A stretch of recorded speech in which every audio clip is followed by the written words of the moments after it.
Hello everyone, welcome to the third installment of the show. I've settled on a title. I'm going to call this series Encyclopedia Hermetica. The modern Hermeticist presents a big history.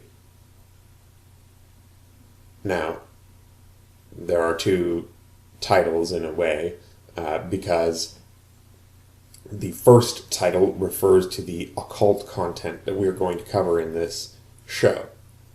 As we go through history, I'm going to uncover some concepts which are commonly described by the occult sciences. And then the second title, A Big History, refers to the idea of a macrocosmic history, something that zooms out in order to see the big picture. There's a loss of detail and definition, of course, but something can also be gleaned, truth can be gleaned from the big picture, just as much as from the little picture. The universal is in the particular and in the whole. So, now before moving on, I just want to briefly explain what I mean when I say the occult. Now, this comes from the Latin participle, passive participle, occultus, the fourth principal part of the verb occulto. This means having been hidden. That's all. It has nothing to do with devil worship or Satanism or any of those things, although those are topics within the occult. But so too are many, let's say, positive topics. The occult is the study of the inner nature of things. It is esoteric. It looks within. Whereas science is concerned with the outer characteristics of things, the appearances of things, the exoteric. We need a balance between the two. Our society prizes predominantly the outward characteristics of things. They're obsessed with the surface, with the appearance instead of the form. They're constantly disempowering you and forcing you to look outward instead of inward. So that's what the occult is. It's a study of interior processes, of hidden things, things that cannot be measured. They are not necessarily facts that can be memorized. They are more so experiences that are undergone. Experiences of what the ancients called gnosis, which is the root of our word knowledge. The German philosopher Arthur Schopenhauer said that inner nature was synonymous with the term will, thelema, something that the occultist Aleister Crowley worked in extensively, and many other great thinkers, people like Friedrich Nietzsche. So he suggested, Schopenhauer, that science and mathematics couldn't penetrate past the relationship between one thing and another to explain its inner nature. This is how he defined science. Occultism, on the other hand, is more geared toward understanding the nature of things in and of themselves. And again, this has nothing to do with quantifying or measuring things. This has to do with experience, with the qualia of those things. We can think of red in its scientific term as a set of vibrations at a certain frequency, or we can think of red in terms of qualia, how those things actually seem. What do I feel? What do I think when I see the color red? So this is a good example to explain what I mean by the occult and the scientific. The occult is the subjective reality of a thing, the thing in and of itself. The scientific is the absolute qualities of things. Things in consensus reality. Things we can measure because they've actually undergone the formality of happening. Now we need a balance between these two things. We can be excessively left-brained or excessively right-brained. We have to strike up a very careful synthesis of the two in order to see the world clearly, in order not to be disempowered as an individual, and also in order to be empowered as an individual because of our knowledge of how the world works and because of the wisdom to put that knowledge into effect. This is like the top portion of the Kabbalistic tree of life. We have Bina and Chokmah. These are understanding and wisdom. The male and female attributes of God. Sometimes people call this the left and the right brain. The analytical portion and the emotional portion. We shouldn't prize one over the other. They both need to be utilized fully. Before jumping right in, I would like to read a quote by William Blake, one of my favorite artists and poets, in order to recapitulate some of the things that have happened over the past couple thousand years. So here it is.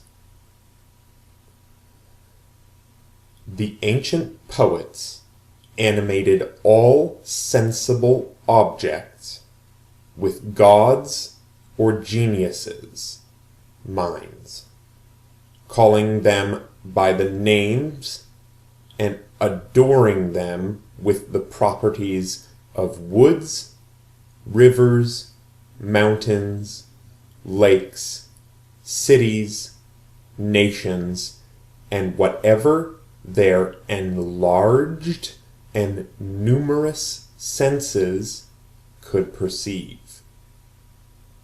Their enlarged and numerous senses. And particularly, they studied the genius, the mind, of each city and country, placing it under its mental deity, till a system was formed, which some took advantage of and enslaved the vulgar by attempting to realize or abstract the mental deities from their objects. Thus began priesthood,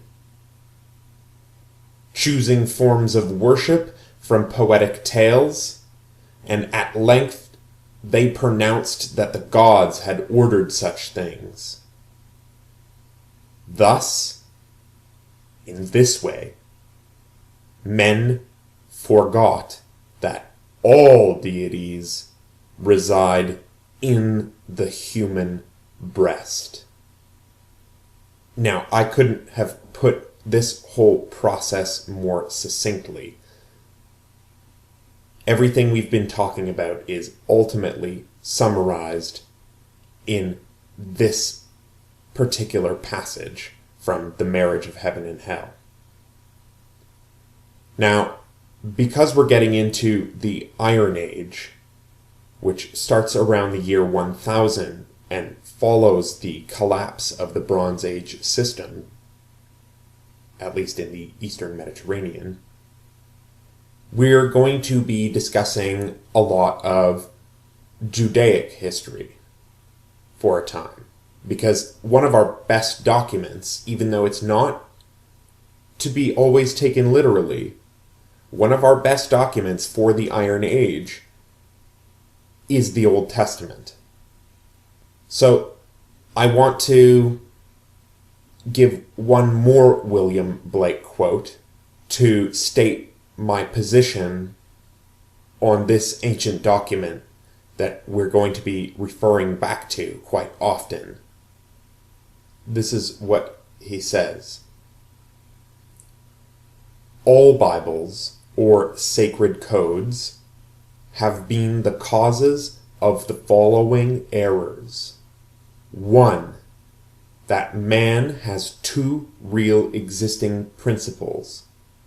There's a body and a soul. 2. That energy called evil is alone from the body, and that reason, called good, is alone from the soul. 3. That God will torment man in eternity for following these energies. So these are errors which have plagued the human mind since the inception of sacred codes. Sacred codes which were written down during the period which we're about to discuss. Some slightly before, most during what we will eventually get to, which is called the Axial Age, which is an age of great teachers and an age of great corruption of those teachers by writing down what they said. So, let me carry on with Blake. He says, but the following contraries to these errors are true. 1. Man has no body distinct from his soul, for that which is called body is a portion of soul, discerned by the 5 senses, the chief inlets of soul in this age. 2. Energy is the only life and is from the body, and reason is the bound or outward circumference of energy. 3. Energy is eternal delight. Those who restrain desire do so because theirs is weak enough to be restrained. And the restrainer or reason usurps its place and governs the unwilling. And by being restrained, it, by degrees, becomes passive, till it is only a shadow of desire. What he's talking about is what we've just been discussing. This left-right brained, this masculine and feminine imbalance of energies. This chokmah being subjugated to bina. These need to be married to one another, not one subjugated to the other. We'll come back to this. So for now, let's jump into our chronology again. And let's remember that Rome falls 1 billion times a day. The things which happen this early on in history have immediate ramifications on us in our modern day. I'm not going to go so far as to say that these things had to happen,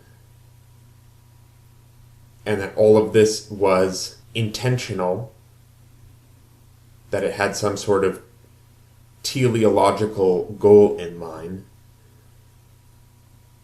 Teleology is a fallacy in history where people put, let's say, the wagon in front of the horse. This is the idea that certain events draw history toward themselves. I don't want to rule out that this might be possible, something that was discussed extensively by Terence McKenna with his transcendental object at the end of time, or the universal attractor as he called it. But we just don't have evidence for that, as much as I would like to believe it. So I'm going to be operating from a predominantly non-teleological perspective. I don't have an end in mind where I think that all of these events happened for a certain reason. They happened, and we have to deal with the consequences. So our time frame for today is the year 1000 to the year 900. So during this time, the Phoenicians, who we discussed, were set up at Tyre in the eastern Mediterranean. They continued a westward expansion into Cyprus and into the western Mediterranean. They found colonies on the west coast of Morocco. And we have the early link, the link between, let's say, for a lack of better terms, Asiatic and Greek civilization. Before this, we would have talked about Minoans or Mycenaeans. We would not talk in terms of Greeks. The Greeks are now going to become increasingly important in the affairs of the Eastern Mediterranean, and ultimately of the whole world. So the Ionians, these were dispossessed Greeks who founded 12 cities on the west coast of Asia Minor, among them Miletus and Ephesus. These were founded, and these would later unite into an Ionian confederacy, which would be a thorn in the side of the Persian Empire. It's funny to think that the foundation of Greek philosophy and intellect was founded in Turkey, by Greeks, but in Turkey. And then only eventually was that knowledge taken to the mainland of Greece. So around this time, we have the alleged accession of David as king of the United Kingdom of Judah and of Israel. This is traditionally dated to around 1000 to 960 BC. He makes Jerusalem his capital, and he returns the Ark of the Covenant and the Decalogue, the Ten Commandments, to the city. They had been captured by the Philistines. The Philistines were another group of dispossessed Greeks who formed a confederacy of 5 cities we call today the Philistine Pentapolis. 5 cities. These were placed between Egypt and Canaan, and they arose to power during the 1100s. Upon their arrival as sea people, like we discussed last session. They displaced the tribe of Dan, and this disruption rippled into the rest of Israel's tribes. They would become Israel's chief opponents, according to the biblical narrative, especially in this story of David's rise to kingship, and in the Ark narrative, which is in 1 Samuel 4:1 to 1 Samuel 7:1.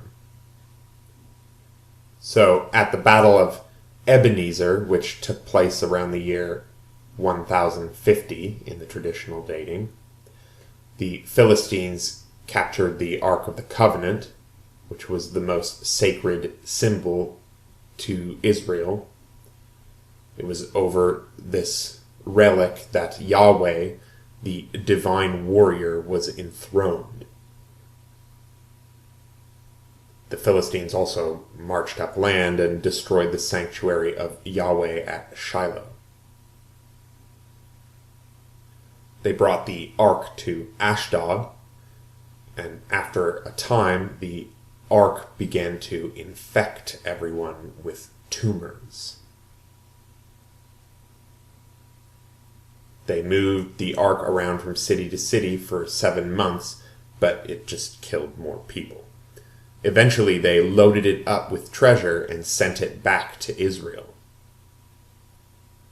It was after the victory at Ebenezer that the Philistines were at the height of their power, and popular pressure led to the anointing of Israel's first legitimate king from the tribe of Benjamin, named Saul, to fight this rising power.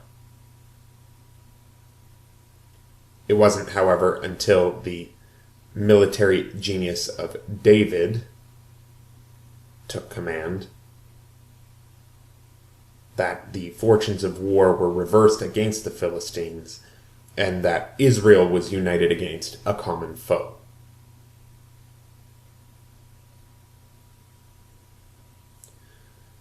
So in 2 Samuel 9 to 20 and 1 Kings 1 to 2, we get a succession narrative. It's a unified literary narrative, and it's centered on the Davidic dynasty. Its chief purpose is to legitimize David's dynastic regime, to explain its foundation, and to establish his line of succession. The drama began with the famous story of David's affair with Bathsheba, and the death of Uriah, her husband, and a confrontation with the prophet Nathan, to whom David repents for his sins. God forgives David, but punishes him nonetheless. The child inside Bathsheba's womb would die.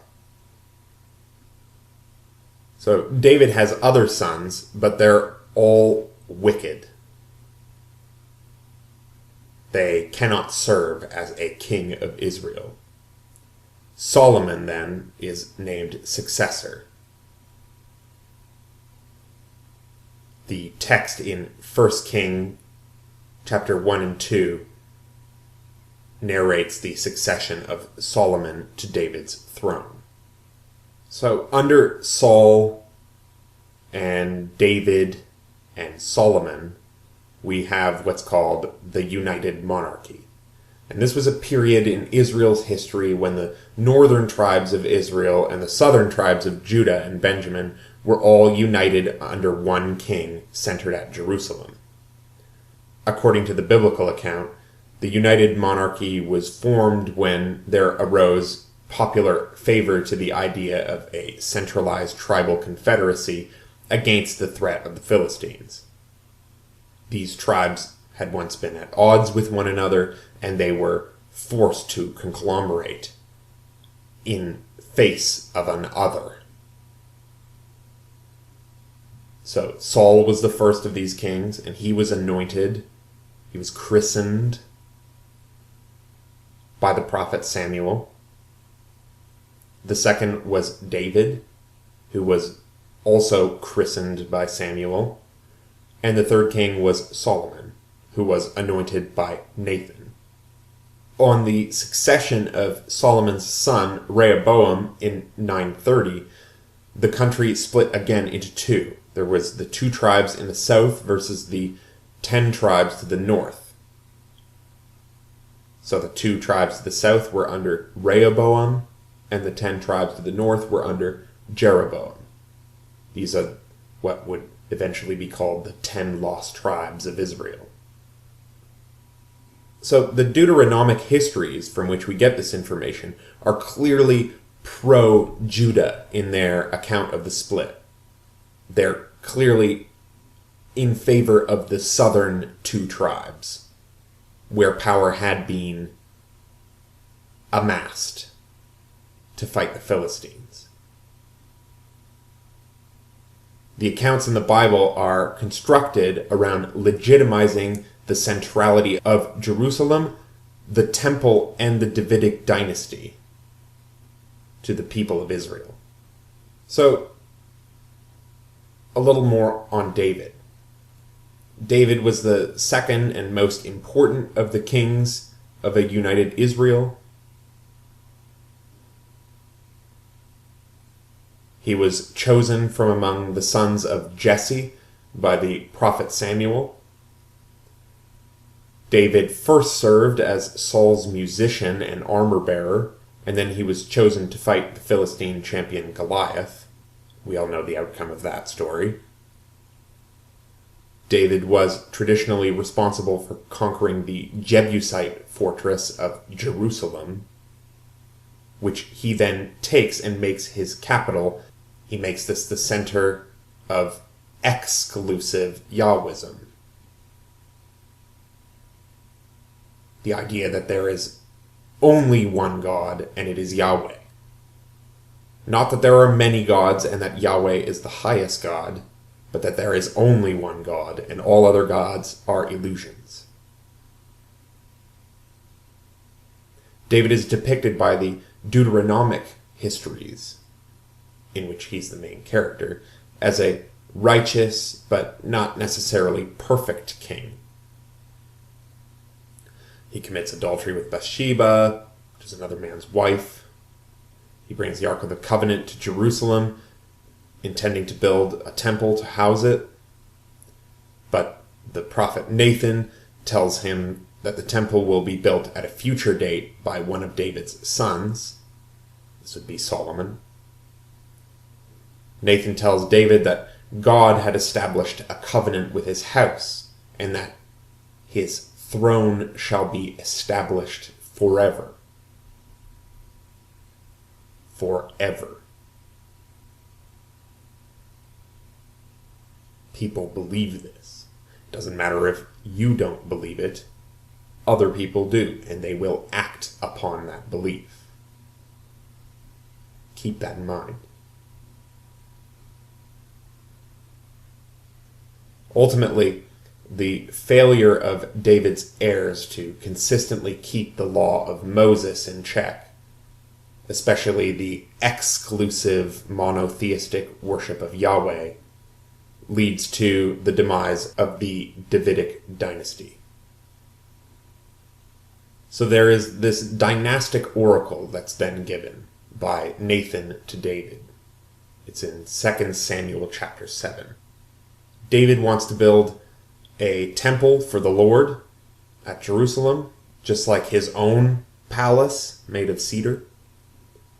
And David is told not to bother building that house because the Lord will make a house for him, a dynasty. This is the house of David. Not only will he have descendants who will sit upon the throne of Israel, but their rule will last forever. And even if they transgress the Lord's commands, the line of David will never be removed from kingship as Saul was. This was a promise that people believe was made to David.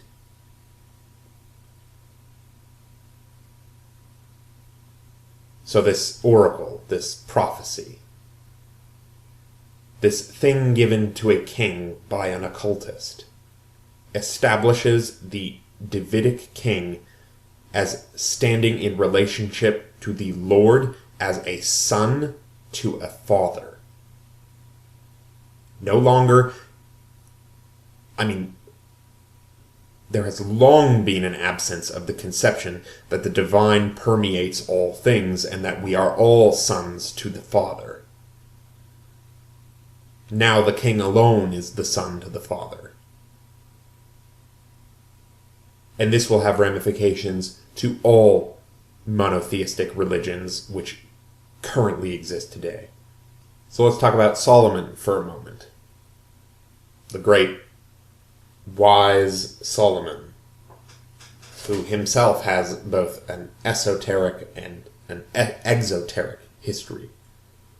We'll talk about the exoteric history for now. According to the Book of Kings and Chronicles, Solomon was the son of David and the last king of the United Monarchy. So his conventional dates are 970 to 931. He's credited with the construction of the first temple in Jerusalem. But he was by no means an ideal moral ruler, according to tradition. His sins included the love of foreign women, and consequently the sin of idolatry, because he allowed those women to bring in their gods, their Phoenician gods. This upset the exclusive monotheists in his kingdom. It was for this reason that Solomon's kingdom would eventually be torn apart on the succession of his son Rehoboam.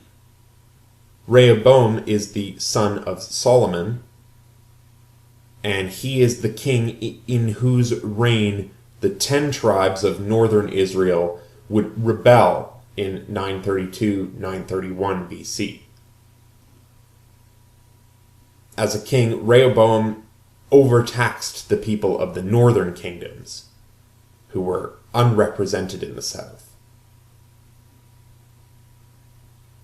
This was aggravated by Solomon's new temple, which was claiming central authority in Judah over all other worshippers of Yahweh.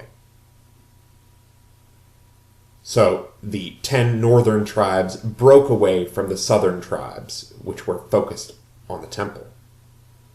And their breakaway kingdom continued to be called Israel, as opposed to Judah. Now, we've talked about Rehoboam, who is king of the south. Jeroboam is the first king of the northern kingdom of Israel. He had fallen into the bad graces of Solomon for reprimanding him on account of his extravagant and costly public works. So Jeroboam began to form conspiracies with the view of becoming king of the northern tribes, and when these plots were discovered, he fled to Egypt. So after Solomon's death, he came back and he asked Rehoboam, Solomon's son, if he could lighten the workload on these public works that were being made. Rehoboam rejects Jeroboam's requests and claims that he'll increase their workload tenfold, and this immediately sparks a rebellion. The 10 tribes of the north break away, and they end the unified monarchy.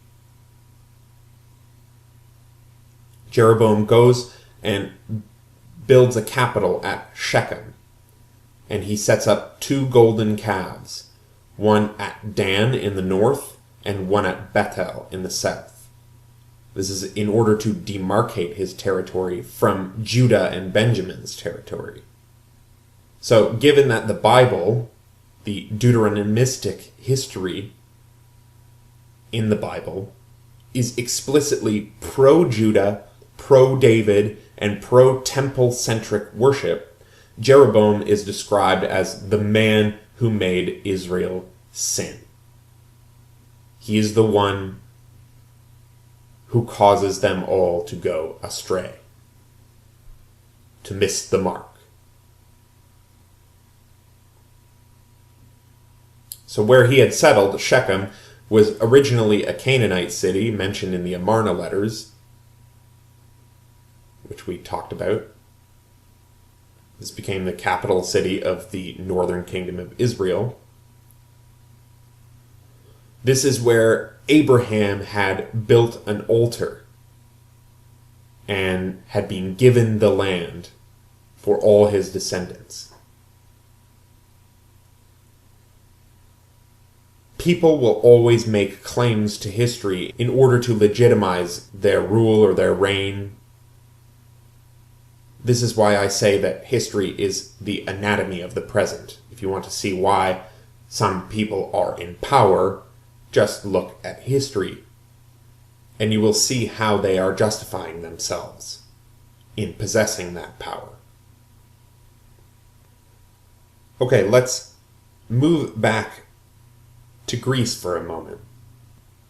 We have what is called by some historians, rather pejoratively, the Dark Ages. This is the first Dark Ages. I don't particularly like this term because it implies that the lights went out with the collapse of the Bronze Age civilizations, and then when the lights came back on, Greece was at the height of its power. It doesn't make sense. It seems to be just a way for historians to get away from discussing a period of time which they are not specialized in. I myself am not a specialist of this period. What I can tell you is that throughout probably the next 400 years, from 1000 to 600, Greeks are seafaring far and wide and founding new colonies all over what will eventually be called Magna Graecia, Greater Greece, or Great Greece, which includes places like Thessaly, southern Italy, around the Black Sea. Even southern France is colonized by the Greeks. I don't know if you've been to Greece. Surely you've seen pictures. It's a very rocky place. Can't grow much there. It wasn't always that way, but when you have a pastoralist culture living in the mountains, goats tend to eat everything. And they caused much of the land to become barren. The lack of food caused pressure on rising populations, and they scattered in order to go and get more food, more trade goods, which could be traded with the mainland. Necessity is what drove the Greeks outward, out of mainland Greece. And this was a long process that took centuries. In Egypt, from 945 to 745, we have the 22nd dynasty of Egypt, which begins with Sheshonq I, who rules to 920. This is the pharaoh who would conquer and pillage Jerusalem. In the sphere of literature, Greek script around this time, based on the old Semitic Phoenician characters, with the addition of some vowels, is introduced. And this was used to write down Homer. We have a loss of literature, a return to orality throughout the so-called Dark Age, and then a return to the written word. I often joke that Homer is so good that people had to invent writing to put it into words. Before that, it was a free-flowing rap of sorts that people learned set phrases and plugged them in order to sing rhythmically. So no two performances of Homer were ever the same. They were similar, but they were never the same until things were written down. At this time, the Chinese script was fully developed. The Hebrew alphabet, as opposed to the earlier Semitic alphabets, was developed. This was no longer cuneiform. Cuneiform, however, continues in Urartu, in Babylon. We see the beginning of Hebrew literature at this time. The Song of Deborah. Later, this was collected into the Song of Songs. In Greece, classical paganism is in full bloom.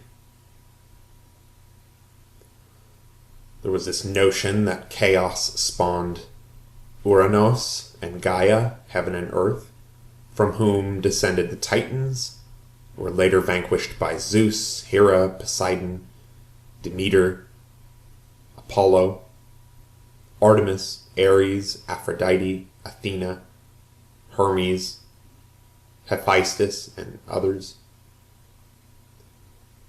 In India, a pantheistic religion develops, with Brahmanism and Atmanism. They discuss concepts such as the identity of the self, the transmigration of soul, the caste system. In China, more rational philosophies of the Chu dynasty gain power over the more mystical philosophies of the earlier Shang Yin dynasty. In the art world, brush and ink painting begins in China. Lacquer painting had been practiced from time immemorial. In Greece, the Temple of Hera, which was the oldest remaining temple in Olympia, was erected. The Temple of Jerusalem is built. It has a main aisle with a vestibule, 3-storied wings. It has very distinct Phoenician architecture, which is somewhat ironic. Greek artifacts sport geometric art designs. This is the geometric period. Gold vessels and jewelry are in use in Northern Europe. Professional musicians sing and play at religious ceremonies in Israel, and they use the same instruments that we still use today. The Phoenicians get rich off trading fabric dyes made from purple crushed snails and staining linens with alum. This would become the purple dye of the Roman emperor. Water supply systems through reinforced subterranean tunnels are built in Jerusalem to protect the city from siege. The Indian lunar year has 360 days, adjusted at random to coincide with the solar year. A Chinese textbook of mathematics includes planimetry, proportions, rule of 3 arithmetic, root multiplication, geometry, equations with one and more unknown quantities, and a theory of motion.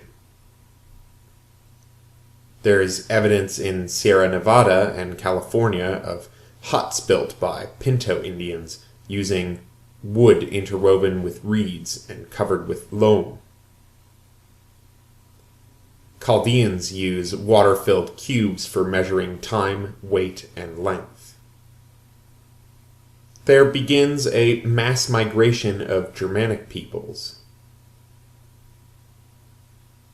Wigs come into popular use in aristocratic circles in Egypt and Assyria.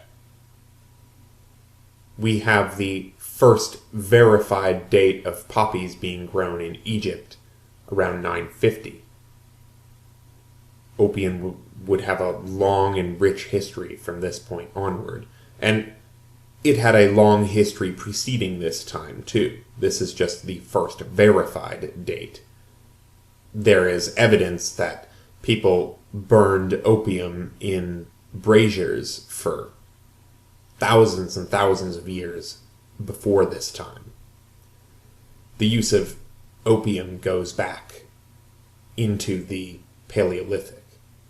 So don't let anyone tell you that the ancient world had no anesthetic.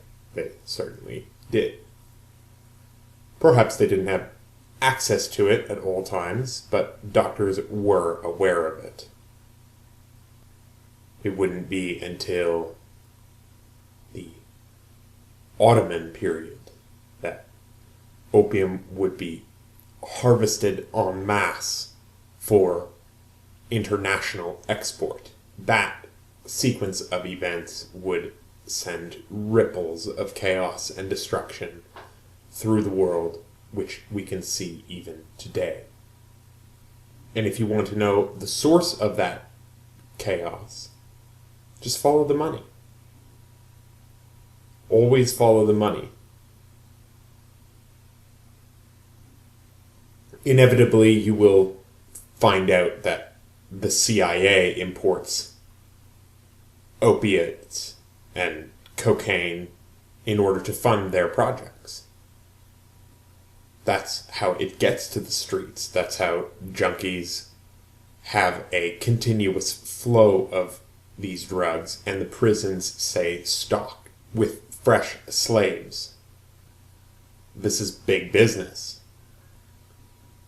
The history of opium is very dark indeed. But essentially it's but a microcosm in the particular that is the history of opium. You can see the whole at work. If you're interested on this subject, I've spoken elsewhere on the history of opium in the Middle East. So just remember, if you're buying opium or cocaine, you are essentially funding the government. You are paying for secret wars around the world. You are paying for assassinations. You are paying for the toppling of third world dictators. That's where your dollar goes. So if you want to vote with your dollar, and that's how I suggest that you vote, you should find some other recreational drugs to do, so that you, first off, aren't poisoning your mind, and second of all, you aren't supporting the slavery of others and potentially your own slavery, if you get caught with these things. Now, I don't want to make this a moral issue. What you put in your own body is up to you. But know that every action that you make has consequences which ripple outward eternally, especially when it comes to your dollar, and especially when it comes to what you put in your body. Because as we saw in that quote by William Blake concerning the errors which sacred codes have caused, we are not dual beings. We do not have a body and a soul, and that this body will be shed and the soul will somehow escape from it without consequence. The body and the soul are one. They are connected. And what you put in your body, whether that be food or drugs or whatnot, will have consequences on your outlook, on your consciousness, on your soul. We live in a culture of caffeine, tobacco, sugar, red meat, and then to forget about it all, alcohol. Now, don't get me wrong, I enjoy all of these things in moderation, but I have an awareness that my body reacts differently, does not act in the way that it should when it is fed a steady stream of these substances. Our entire Western culture, as it is now, is almost a result of this biological rewiring. That's something to keep in mind, and we'll always come back to these subjects. Because remember, we're dealing with history and what it means to us. What is the qualia that history has caused?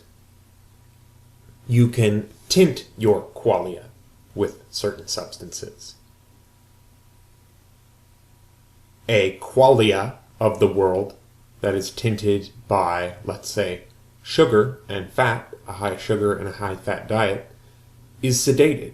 It is satisfied. The consciousness that is in the body has no reason to fix or change anything. It's subdued.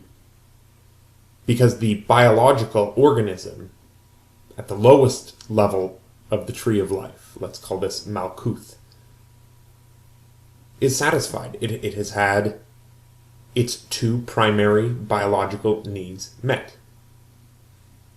Slow-burning energy in the form of fat, and a rapidly accessible energy in the form of sugar. Now, you add Prozac and pornography into this mix, and you have an absolutely sedated being. A being with a dead soul.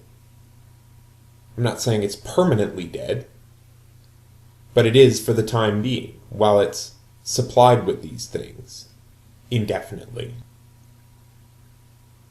You want to raise that level of consciousness a bit to get it to do some work. You pump the body full of caffeine. We are what we eat, ladies and gentlemen. And history has shown us this with the rise and fall of civilizations. Civilizations collapse over the issue of food. They collapse over the issues of energy. And what we're talking about when we're talking about drugs and food is ultimately energy. We've been talking about energy this whole time, and will continue to do so. Specifically, the abuse of energy, or the misuse of energy. The energy that we've been given in this life, on this planet, to do something with, to grow. The energy which comes here from the sun, which conglomerates on the face of our planet, and which, over the past 5,000 years, some men have deemed to be their possession, to be something that they ration out to other beings who are equally as divine as they are. So I want to close on this topic, and we'll pick it up in the next session because we're nearing the end of our hour. I want to close with a quote from the comedian Bill Hicks, who was complaining that there was a lack of good news about drugs. in the world. And here I am, adding to the heap of bad news that we've gotten about drugs. So let's get some good news. He said, in the persona of a newscaster, "Today, a young man on acid realized that all matter is merely energy condensed to a slow vibration, that we are all one consciousness experiencing itself subjectively. There is no such thing as death, life is only a dream, and we are the imagination of ourselves." Here's Tom with the weather. So, I'm Dan Trell, and you've been listening to the Encyclopedia Hermetica, a big history of the world.